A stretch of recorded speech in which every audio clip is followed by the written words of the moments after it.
పురోగతి పరిస్థితి చాలా బాగుంది. ఎందుకంటే ఎక్కడ పోయినా కానీ ఆయన ఒక కొడుకులాగా దీవిస్తున్నారు. ఆయన అప్పుడు టికెట్ అడిగినప్పుడు కూడా అదే చెప్పాడు, ప్రజలే నా అండ మేడం, ప్రజలు నన్ను గెలిపిస్తారు అని అన్నాడు. సో ప్రజల్లో తనకు చాలా స్పందన ఉంది, చాలా బాగుంది. తను గెలవబోతున్నాడు, గెలుస్తున్నాడు. ఏమేమి సమస్యలు నోటీస్కి వచ్చినాయి మీ నోటీస్కి? రోడ్లు ముఖ్యంగా, అదేవిధంగా ఇళ్ళు కూడా చాలామందికి ఇళ్ళు లేవు. సో ఇళ్ళు పెట్టిమని అడుగుతున్నారు. సో వాళ్ళకి కొంతమందికి చాలా వరకు జాగా లేదు కట్టుకోవడానికి, ఇందిరమ్మలు. సో ముఖ్యంగా ఇక్కడ డబుల్ బెడ్రూమ్ సమస్య అనేది బాగా ఉంది. సో అదేవిధంగా ఇక్కడ మన సైడ్ కాలువలు మన వాటర్ ఫెసిలిటీ. మీ అభ్యర్థి రాంబాబు గురించి రకరకాల ప్రచారాన్ని చేస్తుంది బీఆర్ఎస్. ఏం చెప్తారు బీఆర్ఎస్కి ప్రజలకు? అంటే ఇప్పుడు వాళ్ళకి ఎన్నిసార్లు గెలిచింది సరిపోలేదా? ఇప్పుడు ఇక్కడ ఆపోనెంట్ అభ్యర్థి చాలాసార్లు గెలిచాడు. సో ఇక్కడే వాళ్ళందరూ క్రియేట్ చేస్తున్నారు. రాంబాబు అనేవాడు సో ఇక్కడ కాపాడుకొని 3వ వార్డుని చాలా ఏళ్ళ నుంచి ఉన్నాడు. పోయినసారి కూడా ఓడిపోయినా కానీ నాకెందుకులని వదిలిపెట్టుకోలేదు. ఓడిపోయినా కానీ ప్రజలందరూ ఉన్నాడు, ప్రజల మధ్యలో ఉన్నాడు, ప్రజలు కాపాడుకున్నాడు.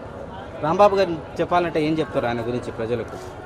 రాంబాబు మీ అందరికీ తెలుసు, ఒక పేదవాడు. మరి మీ అందరి ఆశీస్సులతోటే తను మీరు గెలిపించుకోవాలి. అండ్ మీ అందరి మధ్యలో ఉండి మీ అందరికి కూడా సేవలు చేసిన మనిషి. సో రాంబాబు అనేది ఒక యంగ్ వ్యక్తి. సో తప్పకుండా మిమ్మల్ని కాపాడుకుంటాడు. మిమ్మల్ని అంటే ఒక తమ్ముళ్ళలాగా, ఒక కొడుకులాగా తప్పకుండా మిమ్మల్ని కాపాడుకొని మీకు అందరికీ సేవలు చేసుకుంటూ మీ మధ్య ఉంటాడు. మీరు తప్పకుండా గెలిపించుకోవాలని కోరుకుంటున్నాను. గెలిచిన తర్వాత చాలామంది ఏం చేస్తారంటే ఇక మళ్ళీ ఓటాడడానికి వెళ్తే తప్ప ప్రజలు ఉండరు. నా పాలసీ ఏంటంటే ప్రతి నెల ఒకసారి సమస్యల గురించి వాడుకుంటుంది. సుమారు అంటే 60 నెలలు 60 సార్లు ఒక ఇంటికి ఖచ్చితంగా తిరుగుతా. ఏ పని ఉన్నా మేడం వాళ్ళతో ఫైట్ చేసి ప్రతి ఒక్కరు చేపిస్తా.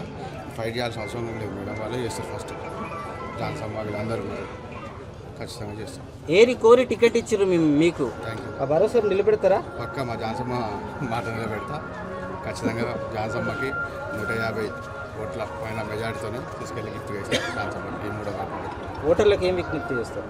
రిక్వెస్ట్ చేస్తున్నా, ఒకసారి అవకాశం ఇవ్వండి. ఆల్రెడీ వాళ్ళు ఏం చేసిరో ఏం చేయలేదో మీకు తెలుసు.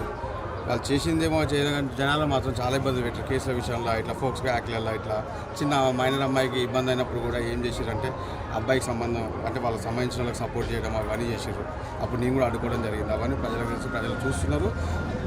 తగిన గుణపాట చెప్తారు ఈ ఎలక్షన్స్లో.